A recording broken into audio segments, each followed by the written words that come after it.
Bab 151. Di dalam lembah tertentu dengan air terjun yang megah seperti Bima Sakti. Arus airnya deras dan ganas, berulang kali menghantam dunia di bawahnya.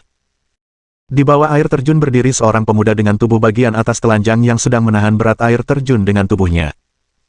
Perlu dicatat bahwa dampak air terjun ini adalah sesuatu yang bahkan kultivator alam transformasi tingkat lanjut pun tidak akan berani hadapi dalam jangka waktu lama.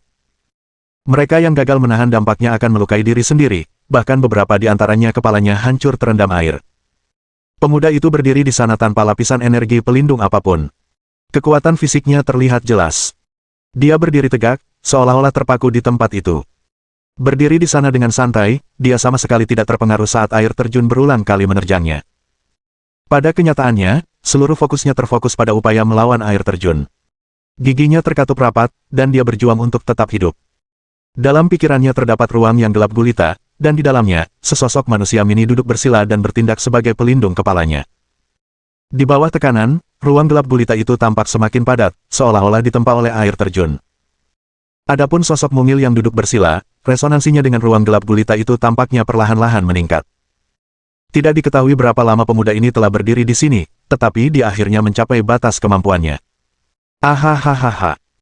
Dia mengangkat kepalanya dan meraung ke langit, melepaskan kekuatan yang sebelumnya terkandung di dalam tubuhnya. Sebuah penghalang energi berwarna ungu dan emas terbentuk di sekelilingnya sementara penampakan seekor naga dan seekor harimau muncul di sekitarnya. Dia tampak seperti putra surga, kekuatannya yang mengagumkan tak tertandingi oleh siapapun. Siapakah pemuda ini jika bukan Xiang Shaoyun? Setelah berpisah dengan Dong Ziwan, dia tidak memasuki kota Baek Hill. Sebaliknya, dia mengambil jalan memutar dan melewati beberapa pegunungan yang berpenduduk, memanfaatkan perbedaan geografi untuk menempa dirinya melalui alam itu sendiri.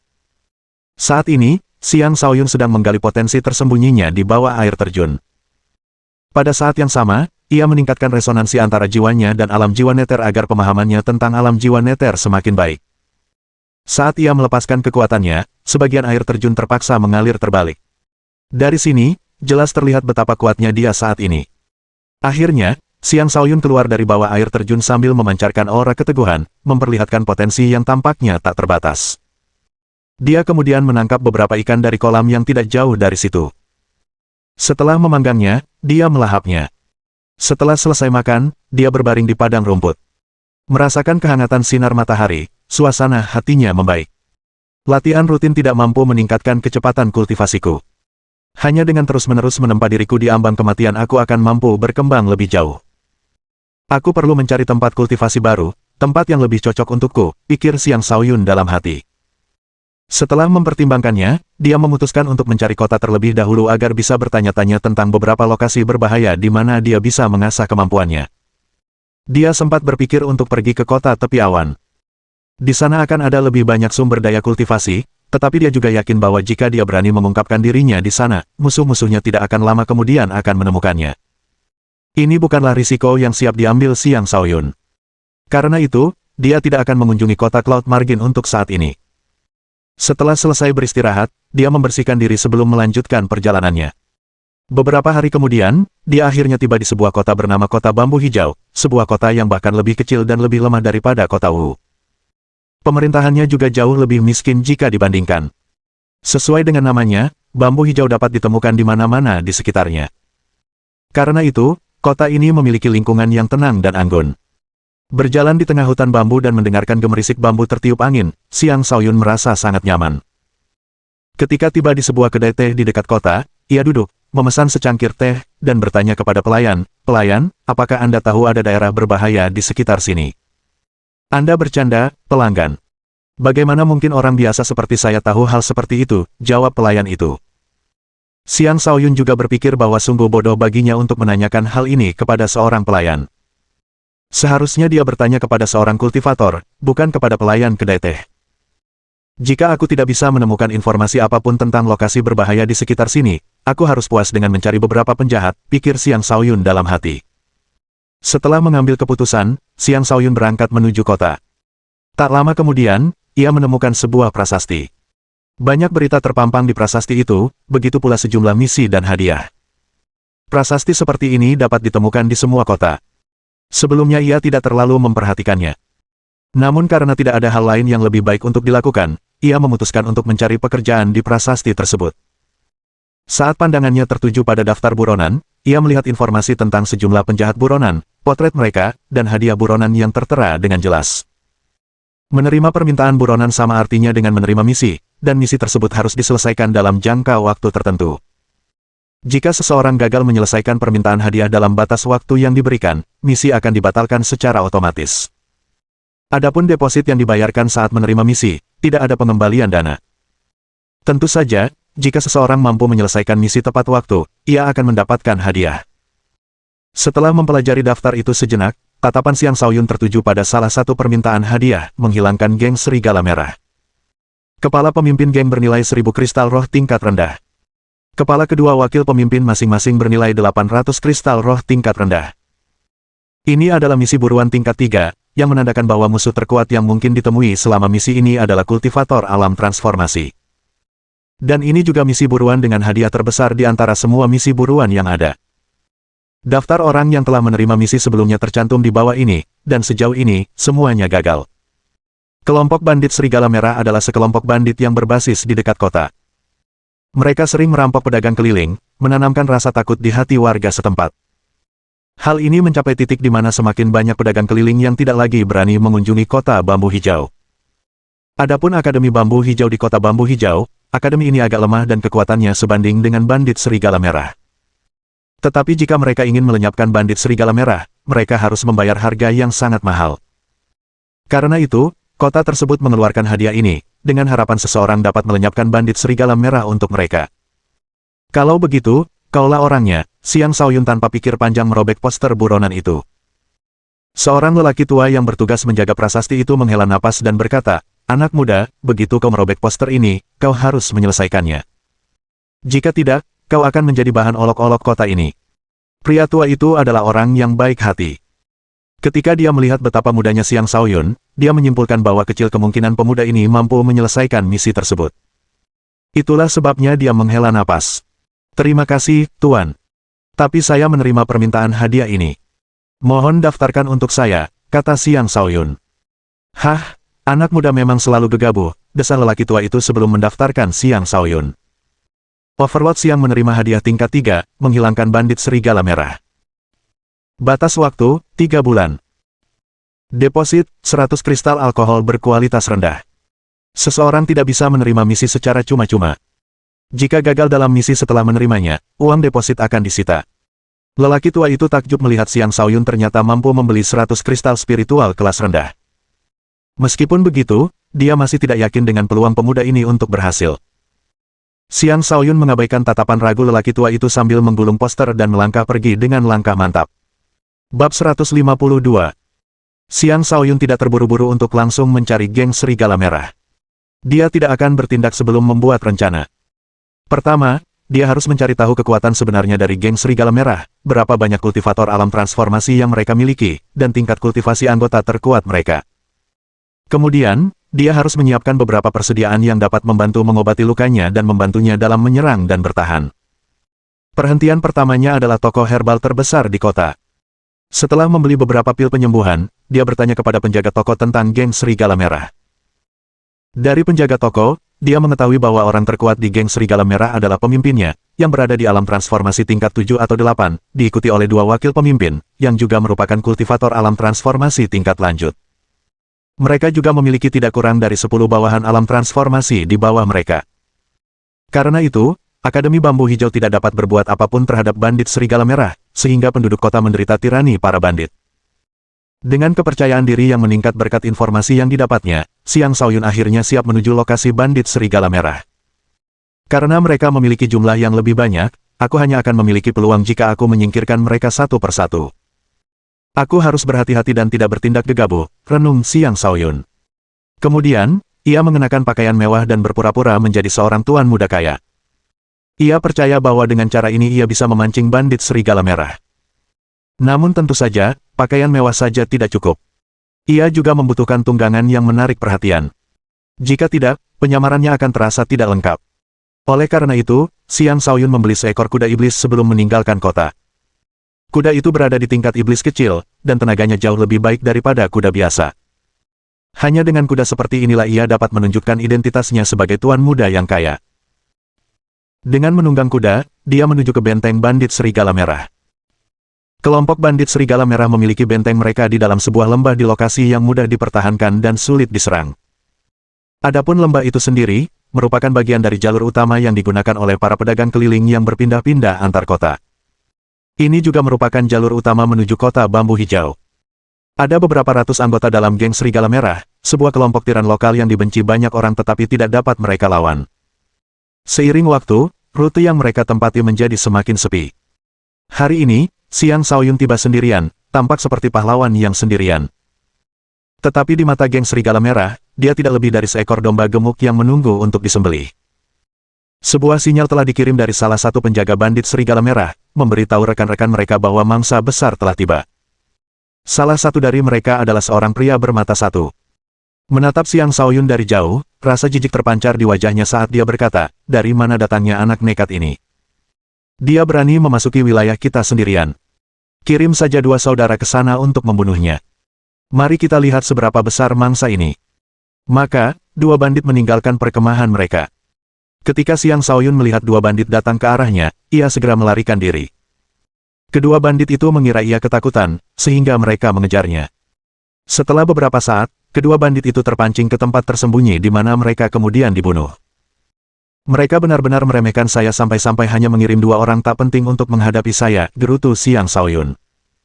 Sekali lagi, ia menunggang kudanya dengan riang gembira, memperlihatkan dirinya kepada para bandit. Ketika penjaga melihat Xiang Shaoyun muncul kembali dengan selamat, ia segera melaporkan kabar tersebut kepada pria bermata satu itu. Anak itu terlalu sombong. Kirim beberapa saudara lagi untuk memenggal kepalanya, kata pria bermata satu itu. Dia jelas tersinggung dengan tindakan Xiang Shaoyun. Maka, 7 bandit meninggalkan perkemahan dan langsung menuju ke arah Xiang Shaoyun. Kali ini, para bandit tersebut bukan hanya terdiri dari kultivator alam dasar. Seorang kultivator alam astral memimpin kelompok tersebut. Jelas, mereka tidak lagi meremehkan Xiang Shaoyun. Sekali lagi, Xiang Shaoyun melarikan diri saat melihat mereka. "Kau mau lari kemana?" teriak pemimpin kelompok itu sebelum menembakkan panah ke arah Xiang Shaoyun. Xiang Shaoyun berpura-pura panik dan, secara tidak sengaja, menghindari panah dalam kepanikannya sebelum melanjutkan pelariannya. Para bandit tidak curiga dan mengejarnya, tidak mau berhenti sebelum menangkapnya. Tak lama kemudian, mereka pun menghilang dari pandangan penjaga. Dan beberapa saat kemudian, Xiang Shaoyun muncul kembali di atas kudanya, berkeliaran dengan santai.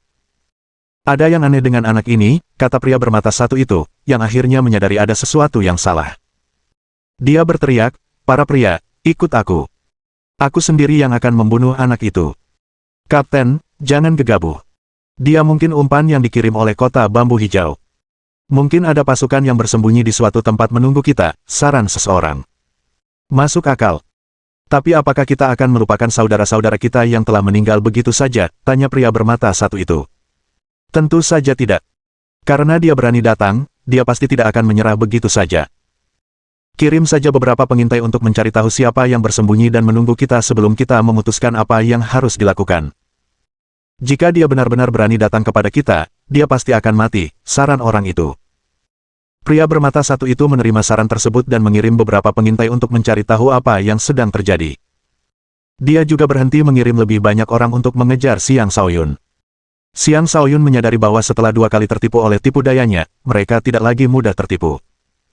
Namun, dia tampaknya tidak peduli. Sejak awal, rencananya adalah untuk memprovokasi mereka. Ini hanyalah permulaan. Xiang Shaoyun terus berkeliaran dengan santai. Dia bahkan mulai berteriak kepada para bandit Serigala Merah, "Kalian para bandit Serigala Merah, dengarkan aku. Aku telah mengepung kalian semua. Letakkan senjata kalian, angkat tangan kalian, dan menyerah. Aku akan mengampuni nyawa mereka yang menyerah." Para bandit Serigala Merah tertawa terbahak-bahak.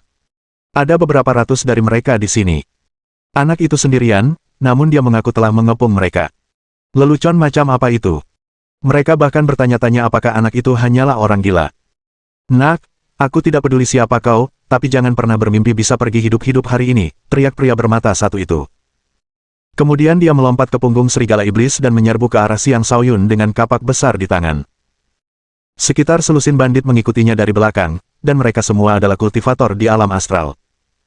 Adapun pria bermata satu itu, dia adalah kultivator alam astral tingkat 8. Ini adalah kelompok yang akan ditakuti bahkan di kota. Dengan sekitar selusin kultivator alam astral yang bergerak bersama, hanya kultivator alam transformasi yang mampu meloloskan diri dari mereka. Kali ini, Xiang Shaoyun tidak melarikan diri. Dia yakin bahwa jika dia melarikan diri, mereka pasti tidak akan mengejarnya. Biar ku bantai kalian dulu. Dengan begitu, kurasa aku tidak perlu khawatir apakah seseorang akan mau mengejarku setelah ini, ejek Xiang Shaoyun dalam hati. Sebuah tombak muncul di tangannya saat dia menyerbu kelompok bandit itu. Ketika orang bermata satu itu melihat Xiang Shaoyun maju alih-alih melarikan diri, niat membunuhnya melonjak, dan dia mengangkat kapaknya lalu membantingnya ke arah Xiang Shaoyun, sambil meraung, "Anak kecil, makan kapakku." Sebagai ahli alam transformasi, Xiang Shaoyun mampu menemukan celah dalam serangan pria bermata satu itu hanya dengan sekali pandang. Tombaknya melesat di udara dan menusuk lawannya dari sudut yang sulit. Sebelum kapak mengenai sasaran, tombak itu menembus bahu kiri pria bermata satu tersebut. Ahahaha. Dengan tombak yang tertancap di tubuh orang bermata satu itu, Xiang Shaoyun mengayunkannya, membuatnya terpental dan menabrak sekelompok bandit yang tidak jauh dari situ. Bunuh. Begitu pria bermata satu itu menerobos masuk ke tengah kerumunan, Xiang Shaoyun memacu kudanya ke depan dan menyerbu ke tengah para bandit. Tombaknya berayun di udara, berubah menjadi banyak serangan tajam yang menghujani para bandit. Bab 153.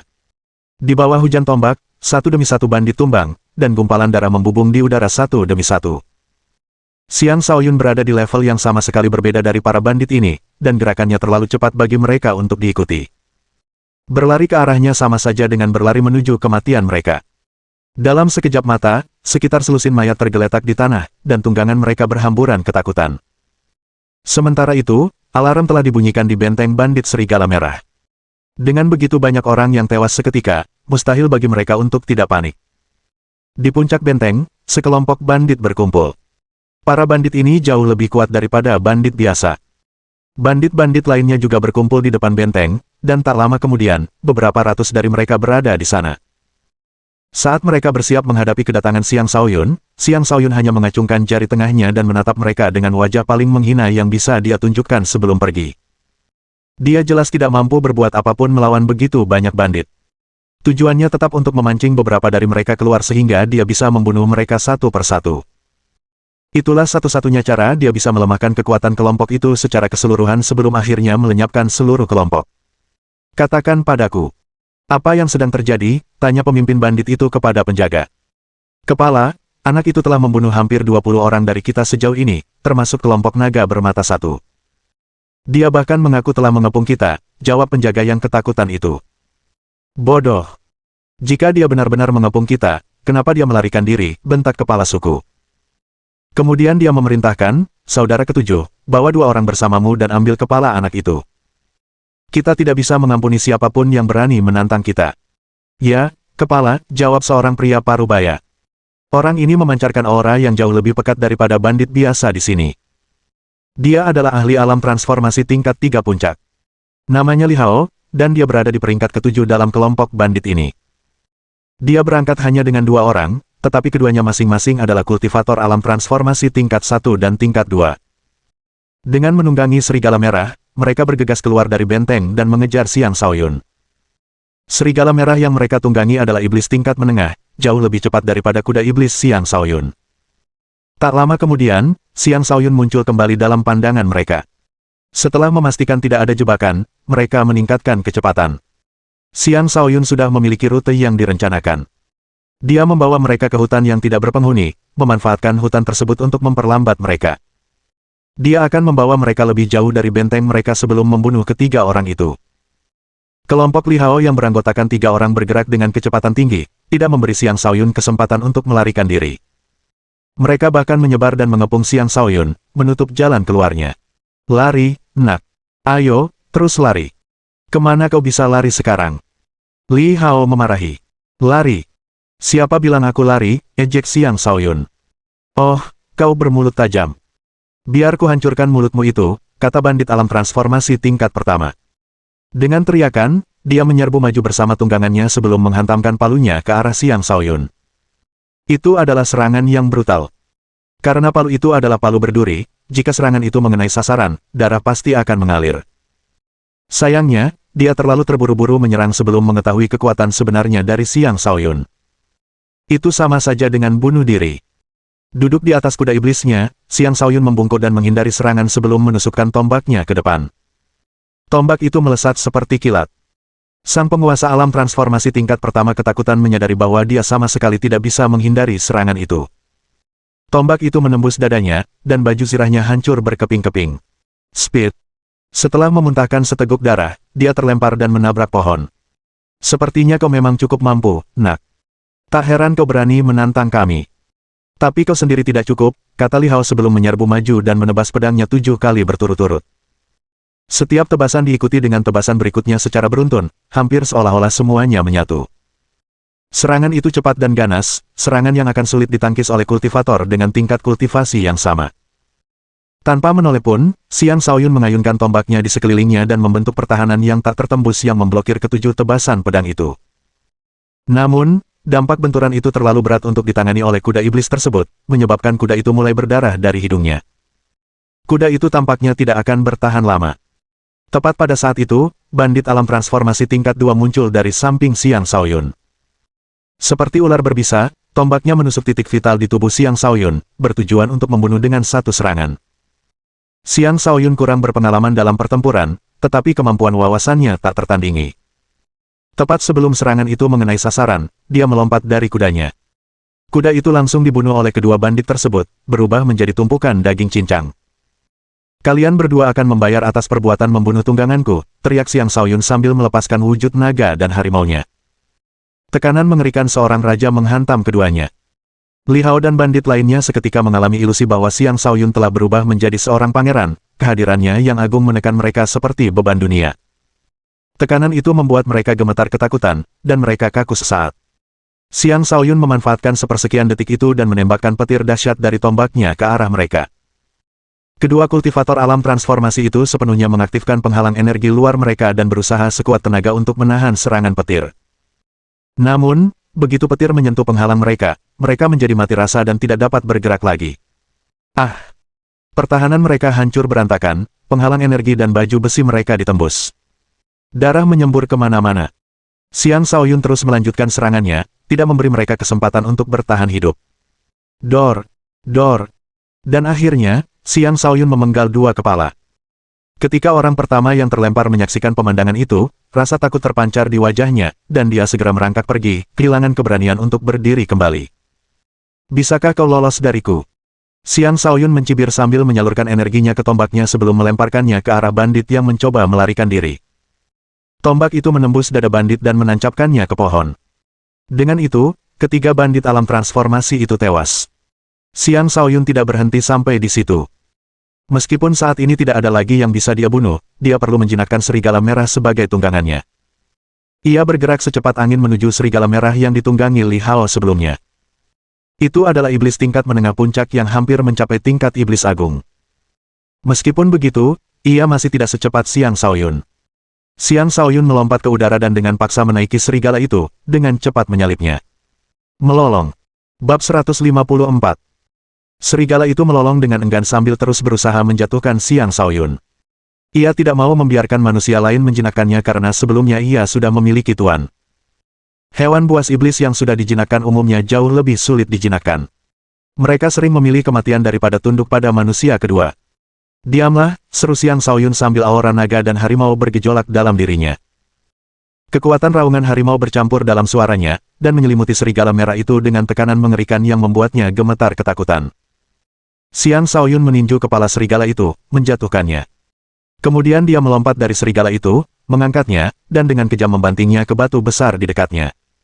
Bang! Serigala merah itu meratap dengan menyedihkan. Akhirnya, Xiang Shaoyun bergegas menghampiri serigala itu dan menginjak lehernya sebelum bertanya, apakah kau menyerah? Saat ia mengajukan pertanyaan itu, aura yang mirip dengan aura Raja Harimau mulai terpancar dari matanya, menyebabkan serigala itu semakin ketakutan. Di antara binatang buas iblis, semakin kuat seekor binatang buas, semakin besar kemungkinan binatang buas lain akan tunduk kepadanya. Perasaan yang dipancarkan Xiang Shaoyun memberi serigala merah itu sensasi bahwa Xiang Shaoyun sebenarnya adalah Raja Harimau dalam wujud manusia. Karena itu, akhirnya ia meraung menyerah. Melolong. Xiang Shaoyun membiarkan serigala itu melolong sebentar, dan dia menunggu sampai serigala itu benar-benar menarik aura iblisnya dan tidak lagi menunjukkan tanda-tanda perlawanan. Kemudian dia melepaskan kakinya dari leher serigala itu. Serigala merah itu berdiri dan menundukkan kepalanya yang angkuh di hadapan Xiang Shaoyun dan menjilat kakinya, menunjukkan bahwa ia menyerah. Xiang Shaoyun kemudian mengelus kepala serigala itu dan berkata, "Jika kau melakukan ini lebih awal, kau tidak perlu menderita semua itu. Baiklah, makanlah ini." Saat Xiang Shaoyun mengatakan itu, sebuah obat spiritual muncul di telapak tangannya, menyebabkan mata serigala itu bersinar terang. Itu adalah obat spiritual tingkat menengah yang dikenal sebagai kaktus spiritual merah. Itu adalah obat spiritual yang akan sangat bermanfaat bagi serigala merah, dan serigala merah ini sangat menginginkannya. Serigala merah itu dengan cepat menelan kaktus roh merah. Seketika, aura iblisnya mulai melonjak. Hah! Terobosan begitu saja. Xiang Shaoyun tercengang. Dia hanya memberi serigala merah itu kaktus roh merah agar bisa pulih dengan cepat. Anehnya, serigala itu benar-benar mengalami terobosan hanya dengan satu obat itu.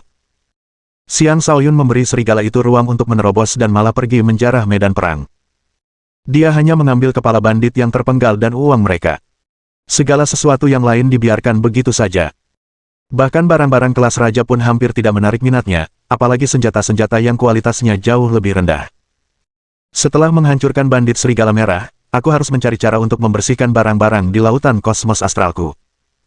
Jika tidak, akan sangat merepotkan jika aku perlu menyimpan lebih banyak barang di masa depan, gumam Xiang Shaoyun. Saat ini, ia menyimpan banyak barang di lautan kosmos astralnya, dengan cairan bulan emas dan teratai emas harimau ganas menempati ruang terbesar. Lautan kosmos astral itu sudah lama penuh sesak. Itulah yang membuat Xiang Shaoyun khawatir akhir-akhir ini. Menunggu lautan kosmos astral perlahan meluas bukanlah rencana yang dapat diandalkan. Memperluas lautan kosmos astral bukanlah hal mudah kecuali dia benar-benar menembus ke tingkat kultivasi baru. Namun, dia masih cukup jauh dari tahap ketiga. Yang lebih penting, terobosan terbarunya terlalu cepat. Dia telah menekan kultivasinya untuk menstabilkan fondasinya dan membiasakan diri dengan kekuatan barunya. Dia akhirnya selesai mengkonsolidasikan tingkat kultivasinya yang baru, dan sekarang saatnya untuk tumbuh lagi. Itulah mengapa dia memutuskan untuk menyerang bandit serigala merah. Setelah sekian lama, lolongan serigala merah bergema di udara, memberitahu Xiang Shaoyun bahwa serigala itu telah berhasil menerobos. Ketika Xiang Shaoyun mendekat, ia mendapati bahwa serigala merah itu jauh lebih besar dari sebelumnya. Ia juga tampak lebih gagah, dan luka-luka di tubuhnya telah sembuh sepenuhnya. Tidak buruk sama sekali. Kau akhirnya terlihat agak mirip dengan wujud binatang buas yang mengerikan, puji Xiang Shaoyun. Serigala merah itu melangkah mendekat dan menjilati kaki Xiang Shaoyun, berterima kasih padanya atas obat spiritual tersebut. Serigala merah itu adalah binatang iblis dengan garis keturunan biasa. Dengan demikian, mereka hanya akan mampu berbicara bahasa manusia setelah mencapai tingkat iblis agung. Ayo pergi. Xiang Shaoyun menaiki serigala merah dan mulai menuju kota bambu hijau. Dia tidak langsung kembali untuk memprovokasi bandit serigala merah. Dia yakin jika dia pergi ke sana lagi, semua bandit akan mengejarnya. Dia mungkin tidak takut melawan mereka satu lawan satu, tetapi jumlah mereka cukup banyak untuk mengalahkannya hingga mati. Karena itu, dia harus memberi mereka waktu istirahat sebelum mengejar mereka lagi. Dia kembali ke prasasti dan memberikan seikat berisi 3 kepala bandit kepada lelaki tua yang menjaga prasasti itu. Dia berkata, dengan ini, misi telah sebagian selesai. Ketika lelaki tua itu melihat Xiang Shaoyun kembali, dia mengira Xiang Shaoyun akan menyerah pada misinya. Tetapi ketika dia membuka bungkusan itu dan melihat 3 kepala di dalamnya, dia benar-benar terkejut. Ini Li Hao si 7 pedang dari geng serigala merah. Dan 2 lainnya juga bandit alam transformasi, teriak lelaki tua itu dengan cemas. Teriakan paniknya menarik perhatian orang-orang di sekitarnya. Beberapa orang datang untuk memberikan misi baru, beberapa datang untuk menerima misi baru, dan beberapa hanya lewat. Mereka semua berkumpul di sekitar prasasti, menciptakan keributan kecil di area tersebut. Apakah ini Li Hao si 7 pedang? Dia sudah mati. Astaga, aku baru menyadari ada seseorang yang menerima hadiah buronan bandit serigala merah. Apakah pemuda ini yang menerima hadiah itu? Ketiganya adalah bandit terkenal. Mereka setidaknya ahli di alam transformasi, dan mereka telah membunuh banyak orang di masa lalu. Dan sekarang, mereka mati. Haha, kabar baik. Kematian yang luar biasa. Hadiah untuk ketiga orang ini bernilai setidaknya 100 kristal roh tingkat rendah. Siapakah pemuda ini? Dia sangat kuat. Orang-orang itu semua memandang Xiang Shaoyun dengan rasa ingin tahu, jejak kekaguman terlihat di mata mereka. Untuk hadiah buronan bandit serigala merah ini, seseorang dapat mengklaim sebagian hadiah sebelum melenyapkan seluruh kelompok bandit. Asalkan seseorang berhasil membunuh para pemimpin kelompok bandit yang dikenal, ia akan mendapatkan hadiah. Xiang Shaoyun menyerahkan ketiga kepala itu untuk membuktikan kekuatannya dan untuk mendapatkan kembali uang jaminan yang telah dia berikan ketika menerima hadiah tersebut. Senior, bolehkah saya mendapatkan hadiahnya? Tanya Xiang Shaoyun, tidak ingin tinggal di sana dan ditatap oleh begitu banyak orang. Tentu saja bisa. Bagus sekali, anak muda, puji lelaki tua itu dengan penuh semangat. Tak lama kemudian, lelaki tua itu memberi Xiang Shaoyun 500 kristal spiritual kelas rendah. Ini adalah kekayaan yang mampu mengundang rasa iri. Bagaimanapun, di mata orang biasa, ini adalah jumlah kekayaan yang besar. Setelah menerima kristal roh, Xiang Shaoyun hendak pergi dan makan di restoran sembarangan sebelum tidur. Dia akan melanjutkan perburuannya di lain hari. Tetapi ketika dia hendak pergi, lelaki tua itu memanggilnya, "Adik muda, apakah kau mencari tempat untuk beristirahat?" Xiang Shaoyun mengangguk. "Ya, aku agak lelah, jadi aku akan melanjutkannya di lain hari." "Kalau begitu, silakan ikut denganku. Izinkan aku menyiapkan tempat tinggal yang bagus untuk pahlawan muda sepertimu," tawar lelaki tua itu. Xiang Shaoyun sedikit ragu sebelum mengikuti lelaki tua itu. Tak lama kemudian, ia mendapati dirinya telah tiba di Akademi Bambu Hijau. Jadi dia seseorang dari Akademi Bambu Hijau. Xiang Shaoyun berpikir dalam hati. Saya adalah sesepuh Akademi Bambu Hijau, Luo Yongcheng. Akhirnya lelaki tua itu memperkenalkan dirinya. Senang bertemu denganmu, Xiang Shaoyun menangkupkan kedua tangannya dan memberi salam. Adikku, Akademi Bambu Hijau akan menjadi tempat terbaik bagimu untuk beristirahat di kota ini, kata Luo Yongcheng. Bab 155. Akademi Bambu Hijau adalah akademi yang relatif lebih kecil daripada Istana Aula Bela Diri, tetapi tetap merupakan tempat terbaik untuk beristirahat di kota Bambu Hijau. Di akademi, Bambu Hijau berdesir tertiup angin, keanggunan sunyi lingkungan tersebut memberi orang perasaan nyaman yang luar biasa. Murid-murid di sini juga jauh lebih lemah daripada murid-murid di kota lain. Dari Luo Yongcheng, Xiang Shaoyun mengetahui bahwa Akademi Bambu Hijau bahkan tidak berani berpartisipasi dalam pertempuran kota karena murid-murid mereka terlalu lemah. Setiap kali mereka berpartisipasi di masa lalu, mereka akhirnya kehilangan semua murid yang berpartisipasi. Karena itu, mereka akhirnya berhenti bergabung.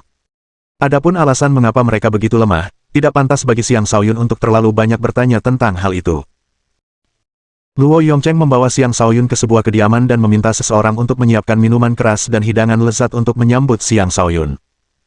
Keduanya mengobrol sambil minum. Luo Yongcheng mencoba mencari tahu dari mana Xiang Shaoyun berasal dan alasan mengapa ia ingin melenyapkan geng Serigala Merah. Xiang Shaoyun hanya memberikan beberapa jawaban yang tidak pasti. Adapun alasannya ingin melenyapkan geng Serigala Merah, dia memberikan jawaban jujur, "Jika kukatakan padamu bahwa aku menerima hadiah itu hanya untuk menempa diriku sendiri, apakah kau akan mempercayainya?" "Tentu saja aku akan melakukannya. Aku tidak bisa memikirkan alasan lain," kata Luo Yongcheng. Dia menghela napas dan melanjutkan, "Alangkah baiknya jika murid-murid akademi kita setengah berani sepertimu. Tanpa mempertaruhkan nyawa mereka, bagaimana mereka bisa maju dalam kultivasi?" Xiang Shaoyun hanya minum dalam diam dan tidak mengatakan apapun tentang hal itu. Luo Yongcheng mengangkat kepalanya dan menatap Xiang Shaoyun. "Adikku, kau memiliki kekuatan tempur yang mengesankan. Tapi kurasa kultivasi alam transformasimu belum cukup. Ya, kau bisa membunuh Li Hao si 7 pedang, tetapi kau perlu waspada terhadap pemimpin bandit dan 2 wakil pemimpinnya. Ketiganya adalah ahli alam transformasi tingkat lanjut. Terutama pemimpinnya. Dia memiliki senjata raja yang menakutkan, itulah sebabnya tidak ada yang berani memprovokasi bandit Serigala Merahnya." "Senjata raja," seru Xiang Shaoyun, emosi akhirnya terlihat di wajahnya. "Benar. Tanpa senjata raja itu, Akademi Bambu Hijau kita tidak akan begitu takut pada mereka," kata Luo Yongcheng. Dia berhenti sejenak sebelum menambahkan, "Itu adalah senjata yang sangat jahat, mampu memutus jiwa seseorang, dan serangannya sangat sulit untuk ditangkis." "Ada senjata seperti itu?" Xiang Shaoyun terkejut. Dia menyadari bahwa senjata yang mampu melukai jiwa seseorang jelas bukan senjata raja biasa. "Benar. Sebenarnya, kami sudah melaporkan ini ke kota tepi awan sejak lama. Mudah-mudahan, mereka akan mengirim seseorang untuk mengambil senjata utama dari bandit Serigala Merah. Hanya dengan begitu Akademi Bambu Hijau akan memiliki kesempatan melawan para bandit. Jika tidak, Akan sangat sulit bagi kami untuk menjaga perdamaian kota bambu hijau, kata Luo Yongcheng. Dia menghabiskan segelas minuman keras sebelum melanjutkan, aku bertanya-tanya apakah kau murid pavilion tepi awan yang dikirim ke sini untuk menangani bandit serigala merah, tetapi sepertinya kau tidak tahu apa yang terjadi di sini, ya. Xiang Shaoyun mengangguk. Aku benar-benar tidak menyadarinya sama sekali. Terima kasih sudah memberitahuku, senior. Kalau tidak, akan sulit bagiku untuk menyelesaikan misi. Tunggu, kau masih berencana menyelesaikan misi ini? Luo Yongcheng tercengang. Dia mengira Xiang Shaoyun akan berubah pikiran setelah mengetahui kebenaran, tetapi tampaknya dia salah. Tentu saja. Saya tidak pernah berhenti melakukan sesuatu yang telah saya putuskan, kata Xiang Shaoyun dengan tegas. Luo Yongcheng menatap Xiang Shaoyun dengan tatapan setuju ketika mendengar kata-kata itu. Tak lama kemudian, Luo Yongcheng pergi, meninggalkan Xiang Shaoyun beristirahat sendirian di kediaman. Xiang Shaoyun duduk di halaman dan mempraktikkan metode kultivasinya, mengaktifkan ke-9 bintangnya. Dia mulai menyerap energi astral dari 9 bintang yang sesuai di langit. Malam itu langit bertabur bintang, waktu yang optimal untuk kultivasi. Bintang-bintang yang berkelap-kelip di langit tampak sangat kecil, tetapi kekuatan yang terkandung di dalamnya adalah kekuatan yang diinginkan setiap orang. Dengan fisik uniknya, Xiang Shaoyun mampu menyerap sejumlah besar energi astral saat ia berkultivasi. Untaian energi berkilauan dan tembus pandang menempel pada tubuhnya, mengubahnya menjadi sosok yang bercahaya terang. Ia tampak sangat agung dan ilahi. Bintang-bintang di dalam dirinya berdenyut, dan energi astral mengalir melalui meridiannya seperti sungai. Semua titik akupunturnya bersinar terang, dan bahkan naga di tulang petirnya telah terbangun. Secara keseluruhan, semuanya melukiskan gambaran sungai bintang kuno di dalam tubuhnya. Sungai bintang-bintang itu membentuk semacam resonansi dengan bintang-bintang di langit di atas, menyebabkan kecepatan penyerapan Xiang Shaoyun meningkat lebih cepat lagi. 9 bintang itu bersinar lebih terang sementara energi petir di tulang petir menjadi lebih terkonsentrasi. Setelah bermeditasi sepanjang malam, pagi pun tiba. Xiang Shaoyun akhirnya terbangun dari meditasinya setelah menghirup ki ungu dari sinar matahari pertama. Ia merasa benar-benar segar, kelelahan yang dialaminya kemarin hilang tanpa jejak. Aku sudah banyak berkembang kali ini, haha. Xiang Shaoyun mengepalkan tinjunya dan tertawa. Tingkat penyerapan energi astral miliknya selalu lebih cepat daripada orang biasa. Tetapi tanpa pertempuran yang dihadapinya kemarin, dia tidak akan mampu menyerap energi astral secepat tadi malam. Satu malam meditasi telah membawanya dari tahap awal tahap kedua ke pertengahan tahap kedua.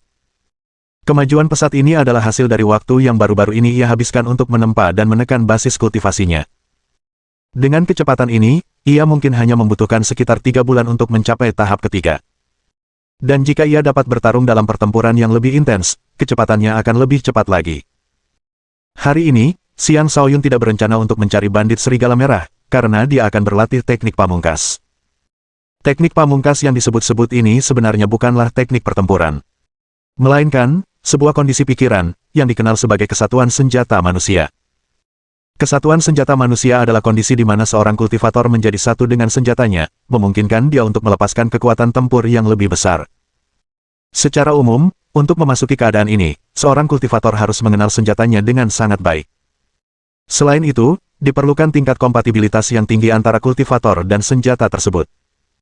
Biasanya, untuk membuka keadaan ini, selain kombinasi dari berbagai faktor lain, kultivator membutuhkan senjata takdir yang telah mereka rawat sendiri dan gunakan dalam banyak pertempuran. Mereka juga perlu memahami teknik pertempuran senjata tersebut. Karena Xiang Shaoyun membutuhkan waktu untuk meningkatkan tingkat kultivasinya, mencoba memasuki kondisi ini adalah salah satu cara agar dia masih bisa menjadi lebih kuat dengan cepat. Dan alasan dia tiba-tiba memutuskan untuk berkultivasi dalam mode ini adalah karena apa yang dia dengar dari Luo Yongcheng. Pemimpin geng serigala merah memiliki senjata yang mampu melukai jiwa seseorang. Dia harus siap menghadapi hal itu. Sederhananya, selama pertempurannya dengan pemimpin geng serigala merah, dia harus membunuh pemimpin itu secepat mungkin.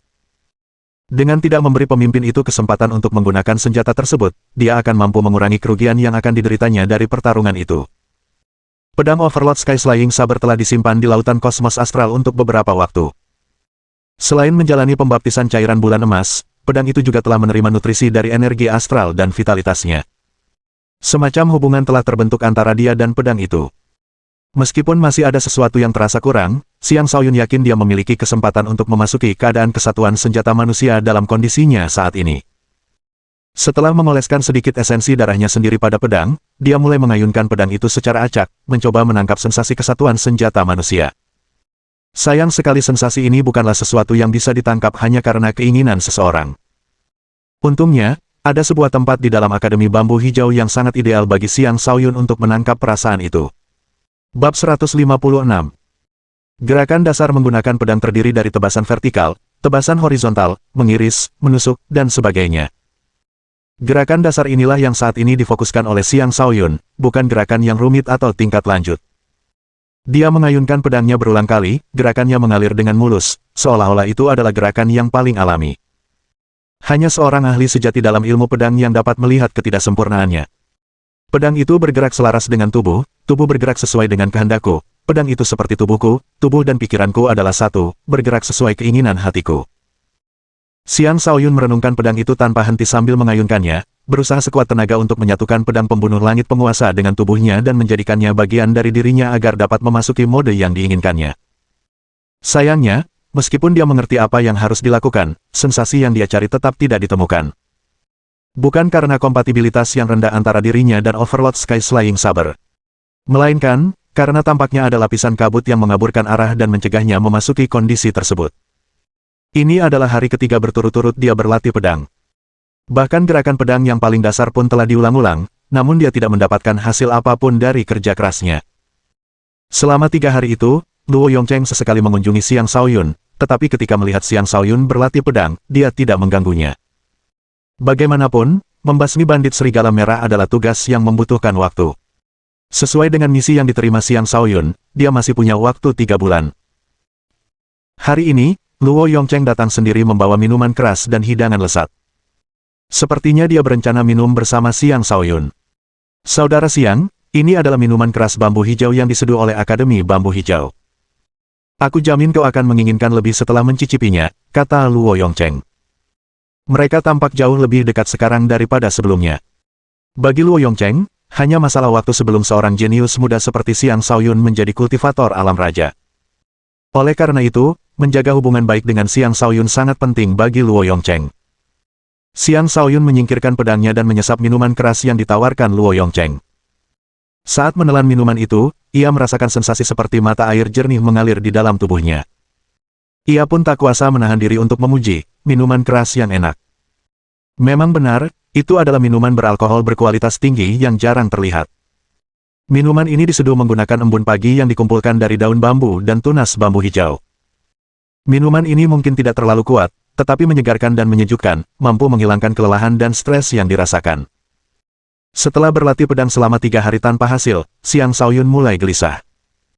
Minuman bambu hijau ini datang tepat waktu untuk membersihkan emosi negatifnya, memungkinkannya untuk sedikit rileks.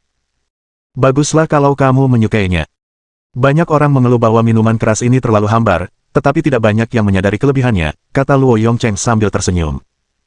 Bagiku, suasana hati sangat penting saat minum. Seseorang yang sedang mengkhawatirkan sesuatu membutuhkan minuman keras. Seperti kata pepatah, minumlah untuk melupakan kekhawatiran. Tanpa minuman keras, bagaimana seseorang bisa melupakan kekhawatiran? Sedangkan minuman keras yang ringan, cocok untuk seseorang yang sedang gelisah, untuk menenangkan pikiran dan meredakan ketegangan. Minuman keras yang ringan lebih cocok untukku saat ini. Terima kasih banyak, Kakak Luo, kata Xiang Shaoyun sambil menyesap minuman kerasnya. Setelah menenangkan diri, ia sampai pada kesimpulan bahwa berlatih pedang bukanlah sesuatu yang harus terburu-buru. Sebaliknya, itu adalah proses akumulasi. Hanya dengan terus memperdalam pemahaman tentang pedang, seseorang akan mampu maju dengan lancar di jalan ilmu pedang. Baru setahun sejak dia mulai berkultivasi. Waktunya bersama Saber bahkan lebih singkat. Mengandalkan sedikit pengalaman yang dimilikinya untuk mencapai persatuan manusia, Saber hanyalah angan-angan belaka. Haha, ini cukup mengejutkan. Jadi, kau juga seorang penikmat minuman keras. Aku tidak akan pernah menduganya. Luo Yongcheng tersenyum. Keduanya memulai sesi minum mereka. Menjelang akhir sesi, Luo Yongcheng akhirnya mengutarakan topik utama. Saudara Xiang, saya lihat Anda telah berlatih pedang selama beberapa hari terakhir. Bagaimana perkembangannya, jika Anda tidak keberatan saya bertanya? Xiang Shaoyun menggelengkan kepalanya dan tersenyum getir. Bagaimana bisa semudah itu? Aku berencana untuk menyelesaikan pedangku terlebih dahulu sebelum mencari bandit serigala merah. Tapi sepertinya aku harus mengubah rencanaku. Aku akan melanjutkan perburuanku besok. Tidak perlu terburu-buru. Aku di sini karena ada kesempatan besar yang ingin kutawarkan padamu, saudaraku, kata Luo Yongcheng, nadanya berubah serius. Oh, apa yang sedang kita bicarakan di sini? Tanya Xiang Shaoyun dengan heran. Kesempatan adalah sesuatu yang didambakan setiap kultivator. Itu bukanlah sesuatu yang bisa didapatkan dengan mudah. Dia tidak bisa tidak bertanya-tanya apakah Luo Yongcheng memiliki niat tersembunyi. Saudara Xiang sedang bekerja keras untuk membersihkan kota bambu hijau dari bandit serigala merah. Tindakanmu akan menguntungkan penduduk kota bambu hijau. Karena itu, tentu saja aku harus memberikan bantuan apapun yang bisa kuberikan kepadamu, saudaraku, tetapi apakah kau dapat memanfaatkan kesempatan ini akan bergantung pada kemampuan pemahamanmu sendiri, kata Luo Yongcheng. Dia berhenti sejenak sebelum melanjutkan, di dalam Akademi Bambu Hijau terdapat tempat bernama Hutan Pedang. Di sana, pernah tinggal seorang ahli pedang yang luar biasa, meninggalkan niat pedang dari saat dia memahami pedang di sana. Itu mungkin tempat terbaik bagimu untuk memahami pedang, saudaraku. Oh, ada tempat sebagus ini. Xiang Shaoyun sangat gembira. Yang disebut niat pedang adalah konsep pedang yang lebih maju. Sebenarnya, fase kesatuan pedang manusia juga merupakan semacam niat pedang. Fase selanjutnya setelah itu adalah fase pengendalian pedang, fase di mana seseorang dapat dengan bebas mengendalikan pedang untuk terbang atau membunuh musuh hanya dengan pikiran. Fase terakhir adalah fase tanpa pedang, fase di mana setiap bagian dari seseorang adalah pedang. Setiap kata, setiap gerakan, dan setiap inci tubuh seseorang dapat menjadi pedang itu sendiri. Xiang Shaoyun tidak tahu berada di fase niat pedang yang mana, tetapi hutan pedang tetap merupakan tempat yang bagus baginya untuk memahami pedang. Benar. Tapi sayangnya, dari generasi ke generasi, murid-murid kita gagal memahami maksud pedang di sana. Sekarang, tempat itu tidak lebih dari area terbengkalai di akademi kita. Luo Yongcheng menghela napas.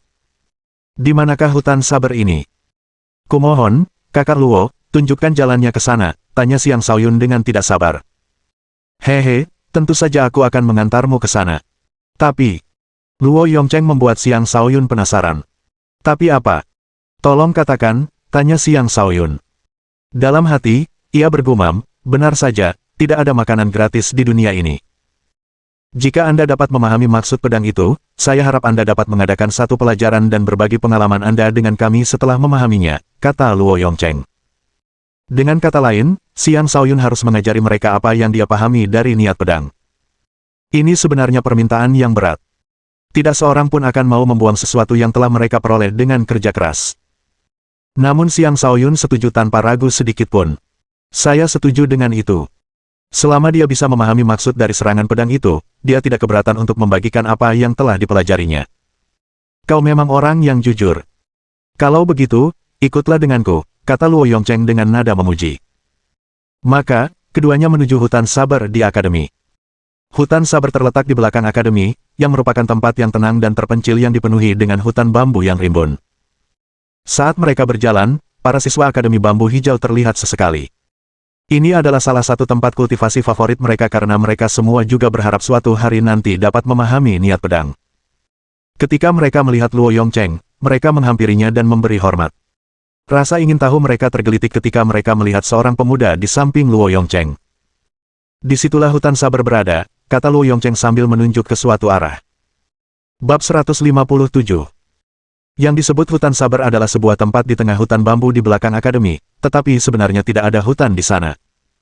Hanya hamparan bambu yang patah yang terlihat. Semua bambu telah ditebang, menyisakan pangkal-pangkalan di mana, entah mengapa, tunas bambu baru tidak tumbuh. Ketika Xiang Shaoyun melihat hutan pedang, matanya terbelalak takjub. Ada lebih dari 1000 batang bambu yang terpotong. Potongannya benar-benar identik, seolah-olah semua bambu telah dipotong dengan satu tebasan tunggal. Pemandangan ini tampak lebih seperti mukjizat. Satu tebasan saja mampu memotong begitu banyak bambu, inilah mengapa tempat ini dikenal sebagai hutan pedang, kata Luo Yongcheng. Ia pun terkejut saat pertama kali melihat hutan pedang. Apakah kau tahu siapa yang melakukan ini? Tanya Xiang Shaoyun. Luo Yongcheng menggelengkan kepalanya. Kami tidak tahu. Kalian pun tidak tahu. Xiang Shaoyun terkejut mendengar itu. Luo Yongcheng menjawab, tidak. Dulu, seseorang penting datang ke Akademi Bambu Hijau kami untuk meminta minuman keras bambu hijau. Dia kemudian tinggal di sini sebentar.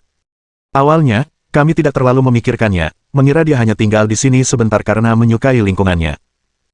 Yang tidak kami duga adalah suatu hari, dia tiba-tiba melepaskan tebasan dahsyat, membuat semua orang di akademi saat itu terkejut. Saat kami tiba, tempat ini sudah berubah menjadi seperti yang kalian lihat sekarang. Dia berhenti sejenak dan melanjutkan, dia kemudian pergi, meninggalkan hutan sabar ini sebagai ucapan terima kasih kepada akademi kami atas minuman keras tersebut. Begitu saja, tanya Xiang Shaoyun dengan tak percaya. Ya. Saat itulah kami mengetahui bahwa dia sebenarnya adalah seorang ahli tersembunyi. Kami tidak berani meminta nasihat dari kota batas awan mengenai masalah ini, khawatir mereka akan menduduki hutan pedang ini untuk diri mereka sendiri, atau bahkan menghancurkannya begitu saja, kata Luo Yongcheng. Dia menambahkan, setelah bertahun-tahun melakukan penyelidikan, kami akhirnya mengetahui bahwa dia kemungkinan besar adalah salah satu dari 10 kaisar kota batas awan, kaisar pedang.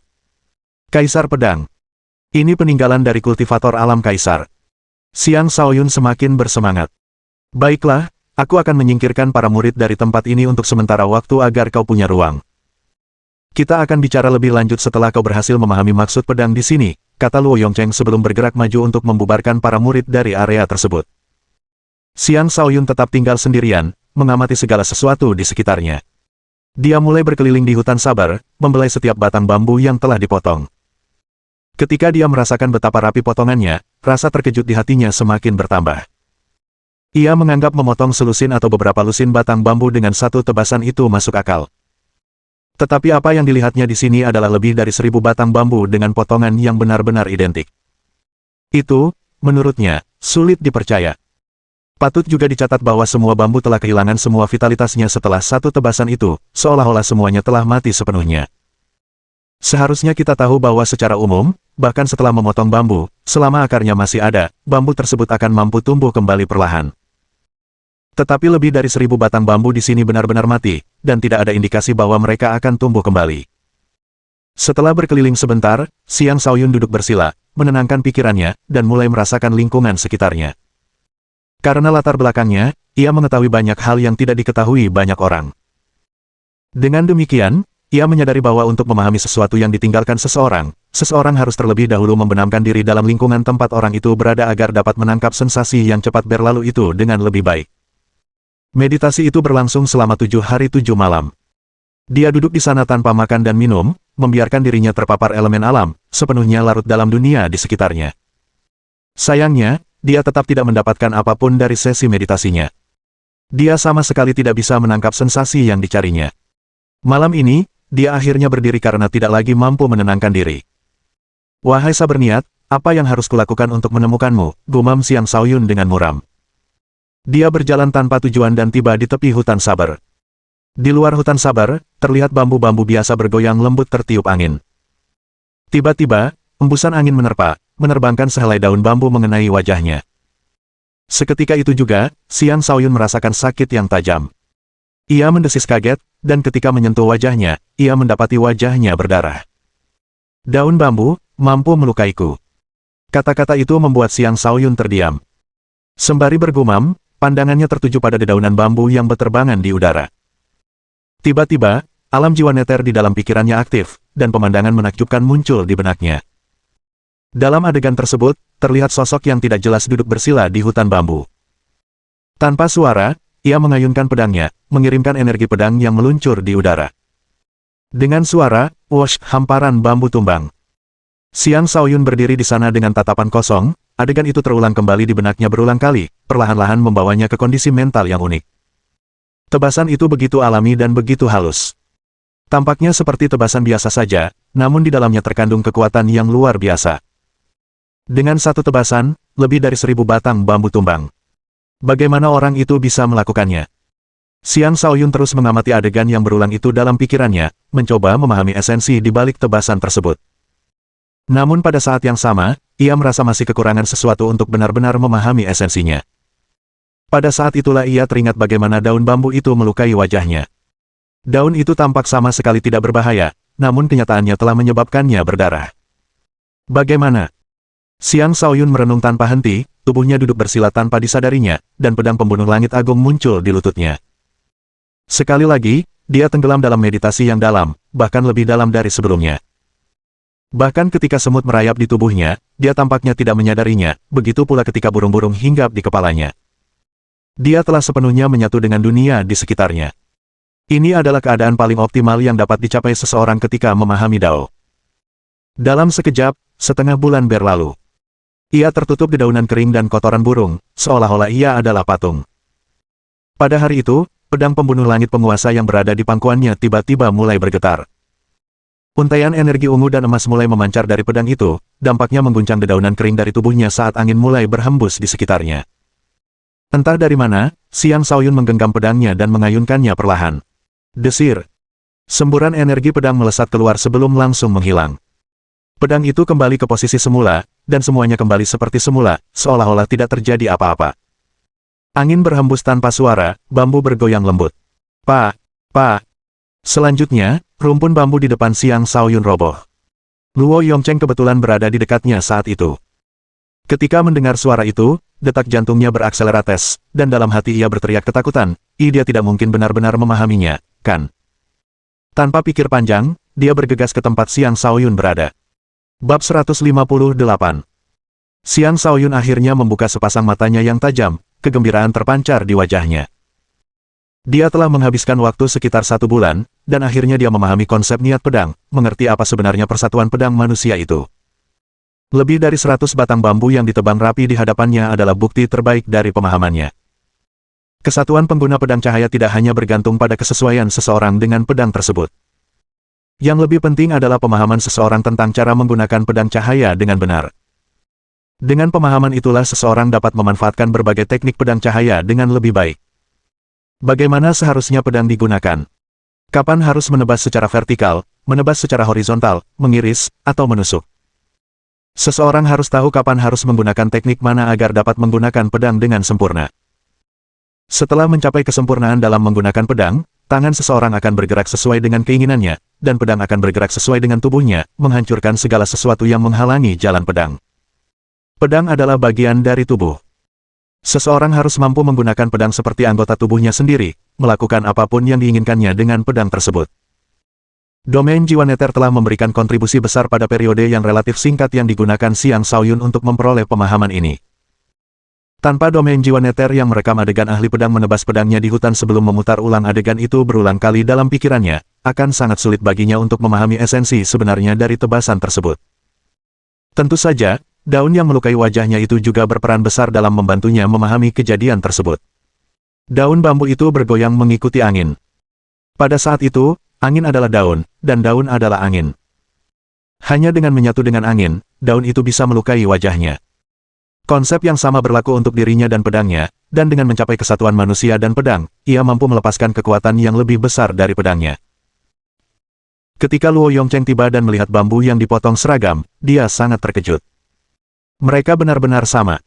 Kakak Xiang, kau telah memahami niat pedang itu, seru Luo Yongcheng dengan cemas. Awalnya, dia tidak terlalu berharap Xiang Shaoyun akan berhasil. Dia 99% yakin Xiang Shaoyun akan gagal memahami niat pedang. Lagi pula, begitu banyak orang dari Akademi Bambu Hijau telah gagal. Dia sulit percaya bahwa seorang pemuda seperti ini mampu mencapai apa yang telah gagal dilakukan oleh begitu banyak orang. Tetapi sebuah keajaiban memang telah terjadi. Xiang Shaoyun berhasil memahami niat pedang. Itu hanya keberuntungan, kata Xiang Shaoyun dengan rendah hati. Kalau itu namanya keberuntungan, semua orang di Akademi Bambu Hijau sebaiknya bunuh diri saja, gumam Luo Yongcheng. Kemudian dia melambaikan tangannya dan berkata, haha, ini hebat. Jangan lupakan janjimu. Aku akan memberitahu kepala sekolah dan yang lainnya tentang ini. Jangan khawatir, aku tidak akan melupakan janjiku. Beri aku waktu 3 hari. Aku perlu mengkonsolidasikan hasil yang kudapatkan. 3 hari kemudian, aku akan berbagi pengalamanku dengan akademi. Xiang Shaoyun mengangguk. Tidak masalah. Santai saja, kata Luo Yongcheng lalu pergi. Setelah Luo Yongcheng pergi, Xiang Shaoyun dengan lembut mengelus pedangnya sebelum mengayunkannya dengan gerakan lincah. Dia masih berlatih gerakan dasar pedang. Namun, entah mengapa, gerakannya kali ini tampak sangat harmonis, memberikan kesan bahwa dia dan pedang itu adalah bagian dari alam itu sendiri. Lebih penting lagi, kekuatan di balik gerakan pedangnya kini jauh lebih dahsyat dari sebelumnya, dengan setiap gerakan dasar seperti gerakan mematikan.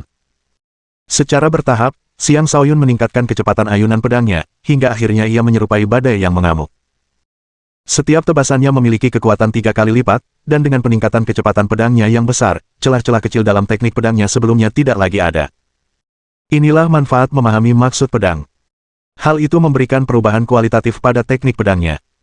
Saat Xiang Shaoyun berlatih, ia menanamkan sensasi yang dirasakannya saat itu ke dalam pikirannya.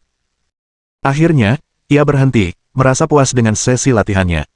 Baru sekarang aku benar-benar bisa dianggap sebagai ahli pedang. Xiang Shaoyun tersenyum puas. Kemudian, ia mulai makan dalam jumlah besar untuk memulihkan tenaganya, karena ia sudah lama tidak makan apapun. 3 hari kemudian, ia akhirnya kembali ke kondisi optimalnya. Ia berdiri di sana dengan tenang, menunggu Luo Yongcheng datang bersama murid-murid akademi untuk belajar pedang darinya. Sambil berdiri di sana menatap hutan sabar, dia bergumam dalam hati, ahli pedang yang pernah tinggal di sini kemungkinan besar sengaja meninggalkan tebasan itu. Itu bukan tebasan yang ditinggalkan setelah memperoleh pemahaman baru. Dia mungkin telah mencapai fase pengendalian pedang pada saat itu. Sungguh ahli pedang yang luar biasa. Saat itu, Luo Yongcheng tiba bersama sekelompok orang. Ada yang muda dan tua di antara mereka, tetapi jumlahnya tidak banyak. Secara total, hanya sekitar beberapa lusin orang yang dibawa. Untuk sebuah akademi, jumlah orang yang berkumpul seperti ini terbilang cukup sedikit. Xiang Shaoyun awalnya mengira bahwa ia seharusnya memberikan pelajaran kepada semua orang di akademi, tetapi melihat kerumunan di hadapannya, tampaknya bukan itu yang terjadi. Saudara Xiang, ini kepala sekolah, dan 2 orang ini wakil kepala sekolah. Luo Yongcheng mulai memperkenalkan orang-orang itu dengan antusias. Xiang Shaoyun melangkah maju dan dengan rendah hati menyapa mereka satu persatu. Bagaimanapun juga, dia tetaplah seorang kultivator alam transformasi tingkat 2. Karena itu, ini bukanlah waktu baginya untuk bersikap angkuh. Haha, sungguh pahlawan muda yang hebat. Aku tidak pernah menyangka orang yang menerima hadiah buronan bandit serigala merah adalah pahlawan muda sepertimu. Kau bahkan memahami maksud pedang di sini. Sepertinya kita benar-benar semakin tua, kata kepala sekolah. Kepala sekolah itu adalah seorang pria tua kurus. Sebagai kultivator alam transformasi tingkat 8, dia adalah ahli terkuat di Akademi Bambu Hijau. Pak Kepala Sekolah, Anda terlalu baik. Saya perlu berterima kasih kepada Akademi Anda karena telah memberi saya kesempatan ini, kata Xiang Shaoyun. Kemudian ia mengutarakan topik utama, jadi, mari kita mulai sekarang. Tentu, Kepala Sekolah setuju. Kemudian dia berbalik dan berbicara kepada orang-orang di belakangnya.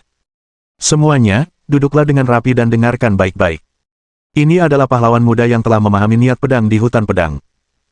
Dia akan berbagi pengalamannya dalam memahami niat pedang dengan kita. Semua orang memandang Xiang Shaoyun dengan tatapan yang rumit. Pemuda di hadapan mereka bukanlah murid akademi mereka, namun dialah yang berhasil meraih kesempatan yang ada di akademi mereka.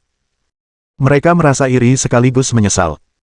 Tiba-tiba, sebuah suara terdengar, aku menolak untuk percaya bahwa dia telah memahami maksud pedang itu. Kecuali dia bisa membuktikannya di depan kita, kita akan kesulitan mempercayainya. Pembicara itu adalah seorang pria parubaya dengan perawakan sedang. Dia juga seorang kultivator alam transformasi dan merupakan sesepuh dari Akademi Bambu Hijau. Saudara ke-8, lihat ini. Ini adalah luka yang ditinggalkan oleh saudara Xiang. Apa yang tidak bisa dipercaya, kata Luo Yongcheng dengan muram. Bagaimana mungkin luka-luka itu cukup menjadi bukti, tetua ke-8 mendengus dingin. Kemudian dia menatap yang lain dan berkata, semuanya, jangan takut untuk menyampaikan pendapat kalian.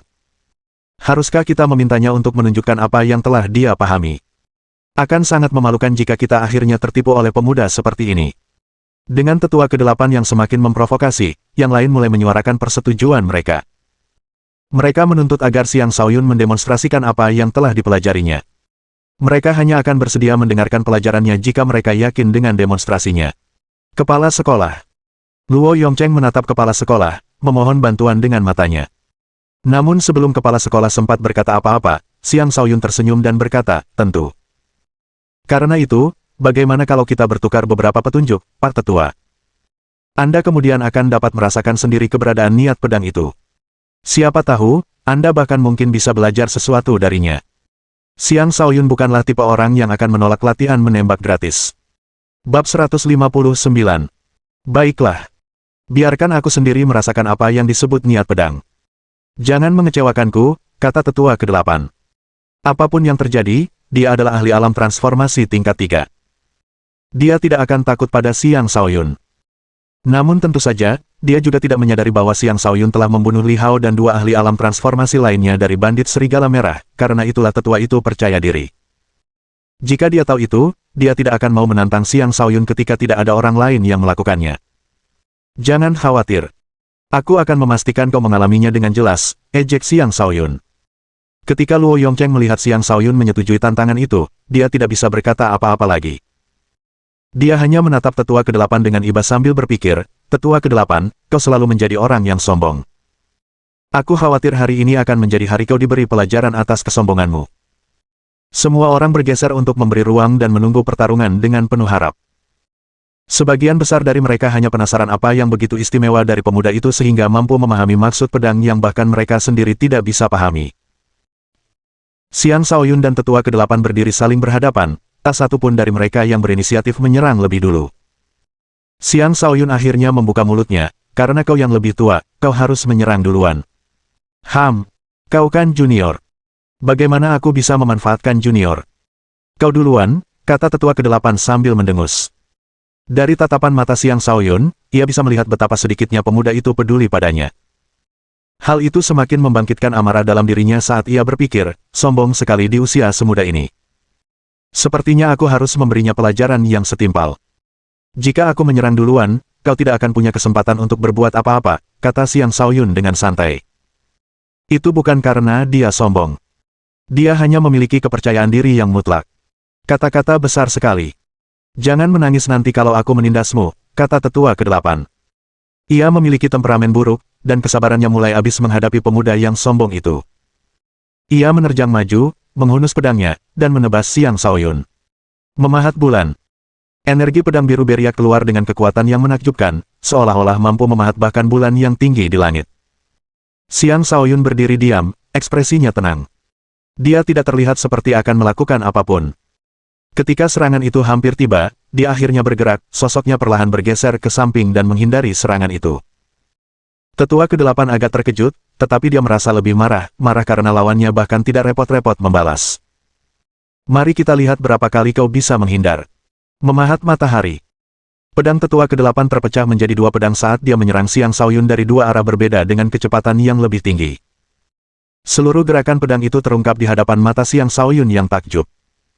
Dengan gerakan kakinya yang luar biasa, dia sekali lagi menghindari serangan itu.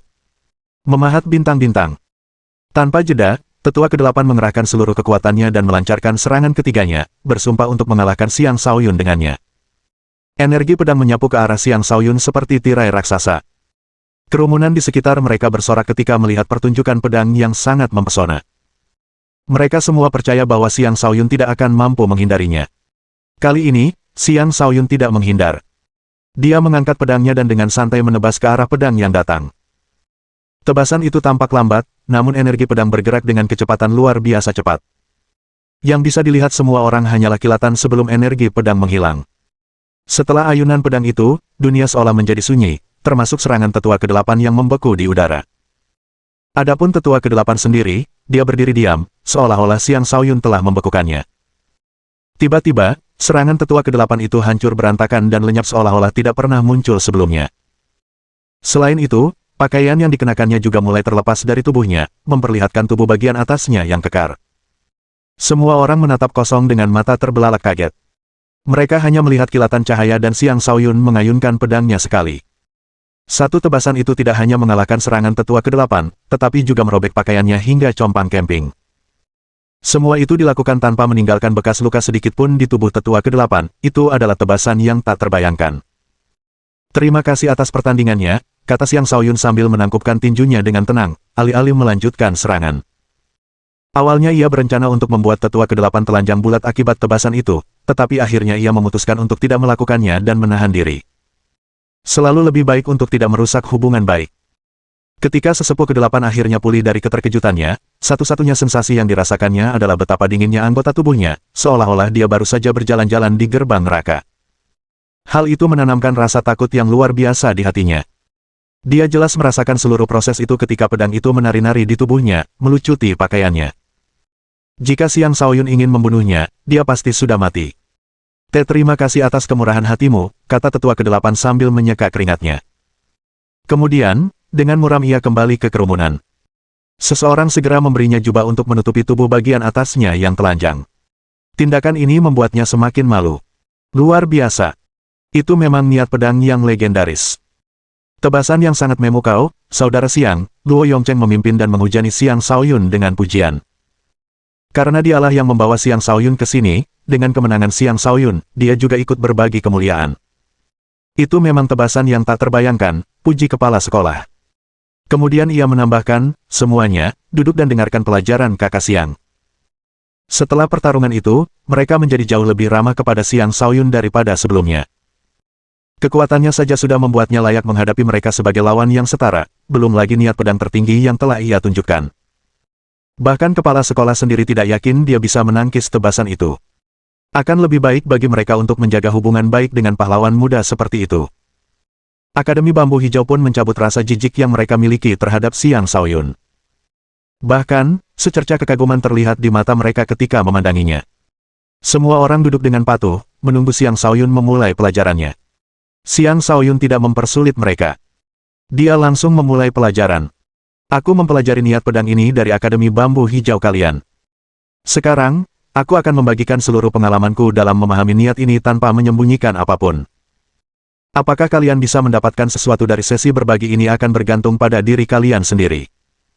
Pemahaman adalah sesuatu yang tidak bisa kubantu. Kemudian, ia mulai menceritakan semua yang telah dipelajarinya selama setengah bulan yang dihabiskannya untuk memahami maksud pedang tersebut. Semua orang yang hadir, tanpa memandang usia, mendengarkan dengan penuh konsentrasi, dan tanpa disadari, semua orang tenggelam dalam keadaan perenungan yang mendalam. Bahkan setelah Siang Shaoyun berhenti berbicara, semua orang masih termenung, perlahan-lahan merenungkan semua yang telah dikatakan Siang Shaoyun dengan harapan dapat belajar sesuatu dari pengalamannya. Tepat pada saat itu, sebuah suara panik memecah ketenangan. Kabar buruk. Para bandit serigala merah sedang menyerang, dan mereka akan segera sampai di kota. Suara itu menarik semua orang kembali ke dunia nyata. Waktu yang tepat. Aku baru saja akan memburu kepala mereka, kata Siang Shaoyun, sedikit kegembiraan terlihat di wajahnya. Memahami niat pedang telah meningkatkan kepercayaan dirinya secara signifikan. Sekarang, dia tidak takut bahkan pada para ahli alam transformasi tingkat lanjut. Saudara Siang, kami akan menemanimu ke medan perang, kata kepala sekolah. Apa? Tidak mungkin. Itu misiku. Tolong jangan berzeng perebutan itu denganku. Siang Shaoyun mengucapkan kata-kata itu sebelum menaiki serigala merahnya dan bergegas menuju para bandit. Bab 160. Tidak semua anggota bandit serigala merah bergabung dalam serangan itu. Hanya sepertiga dari mereka, sekitar 200 bandit, yang ikut serta. Mereka berkuda menuju kota, meninggalkan kepulan debu yang besar di belakang mereka, saat mereka bergerak dengan momentum yang mengesankan. Pemimpin penyerangan itu adalah wakil pemimpin bernama Molang, seorang ahli alam transformasi tingkat 7 puncak. Dia menunggangi serigala merah iblis agung. Niat membunuh yang tak berwujud terpancar dari wajahnya yang dingin. Kedua lengannya tidak tertutup pakaian, memperlihatkan dengan jelas banyaknya bekas luka di sana. Bekas luka ini telah ia kumpulkan selama bertahun-tahun bertarung dan membunuh. Baginya, bekas luka ini seperti medali kehormatan. Ia berkuda di depan kelompok bandit dengan tombak hitam tergantung di punggungnya, memancarkan aura ganas yang mampu menanamkan rasa takut di hati siapapun. Semua orang yang melihat para bandit di luar kota segera berlari ke hutan. Adapun mereka yang tidak sempat lari, mereka hancur berkeping-keping di bawah serbuan serigala merah, menciptakan pemandangan yang mengerikan. Tak lama kemudian, para bandit tiba di pintu masuk kota dan mulai merampok penduduk di sana. Adapun para penjaga kota, mereka telah lama menghilang tanpa jejak setelah melihat sekelompok besar bandit mendekat. Melihat betapa lemahnya kota ini, wajar jika kota ini tetap menjadi kota yang sama sekali tidak dikenal. Keluarkan potret itu dan tanyakan apakah ada orang di sini yang pernah melihatnya, kata Molang. Kemudian, seseorang di belakangnya mengeluarkan potret seseorang yang menyerupai Siang Shaoyun. Jika Siang Shaoyun melihat potret itu, dia mungkin akan berkata, kalian semua pantas mati karena menggambar potret tuan muda ini yang begitu jelek. Sementara itu, Siang Shaoyun bergegas dari Akademi Bambu Hijau. Mengapa dia begitu terburu-buru? Karena dia sangat mendambakan pertempuran. Sudah sebulan sejak dia menerima hadiah untuk menangkap bandit serigala merah. Namun sejauh ini, dia hanya membunuh segelintir dari mereka. Dia hanya punya waktu 2 bulan lagi untuk melenyapkan seluruh bandit serigala merah, dan serangan bandit ini akan menjadi kesempatan bagus baginya untuk menyingkirkan sebagian dari mereka.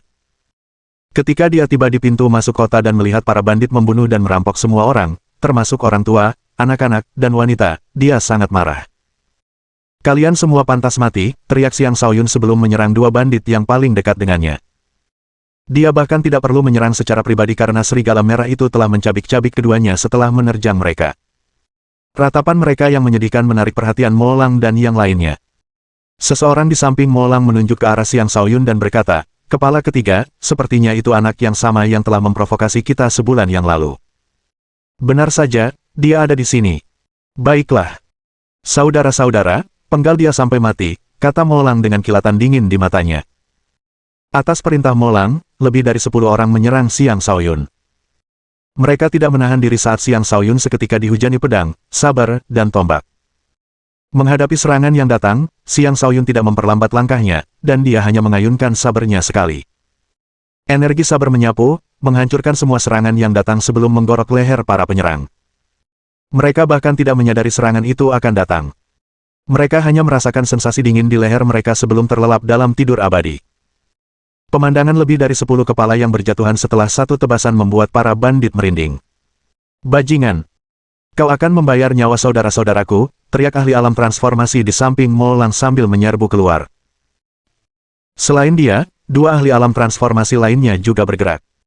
Bergandengan tangan, mereka menyerang, tidak memberi Xiang Shaoyun kesempatan untuk beristirahat. Adapun Mo Lang, dia maju perlahan di atas serigala merahnya, tangannya mencengkeram tombak hitamnya erat-erat, bersiap untuk menyerang Xiang Shaoyun dengan serangan mematikan begitu dia melihat celah.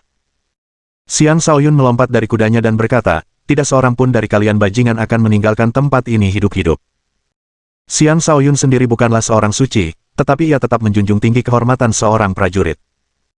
Karena itu, ia tidak akan pernah menyakiti rakyat jelata yang tidak mampu melindungi diri mereka sendiri. Para bandit di hadapannya, di sisi lain, tidak memiliki batasan seperti itu. Tindakan pembunuhan sembarangan mereka telah melampaui batas kesabarannya. Pedang petir mengamuk. Kilat menyambar di sekitar tubuh Xiang Shaoyun, membuatnya tampak seperti dewa petir saat ia mengayunkan pedangnya ke arah para bandit. Dengan satu tebasan, 3 energi pedang melesat keluar. Cahaya ungu yang megah membanjiri area tersebut saat serangan dahsyat itu sepenuhnya menekan aura ketiga ahli alam transformasi, sedikit menunda serangan mereka. Pada saat penundaan singkat inilah energi pedang Xiang Shaoyun tiba. Matilah. Mo Lang terpaksa bertindak ketika ia merasakan penindasan yang mengerikan.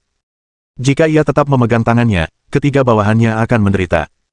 Mo Lang menunjukkan kekuatan yang sesuai dengan identitasnya sebagai kultivator alam transformasi tingkat 7 puncak.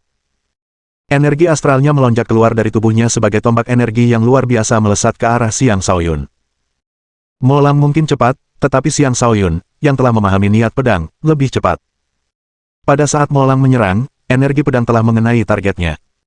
Ketiga ahli alam transformasi itu terbelah menjadi 2, darah mereka berhamburan kemana-mana, membentuk awan darah yang menjijikkan. Serangan tombak Mo Lang akhirnya tiba di hadapan Xiang Shaoyun.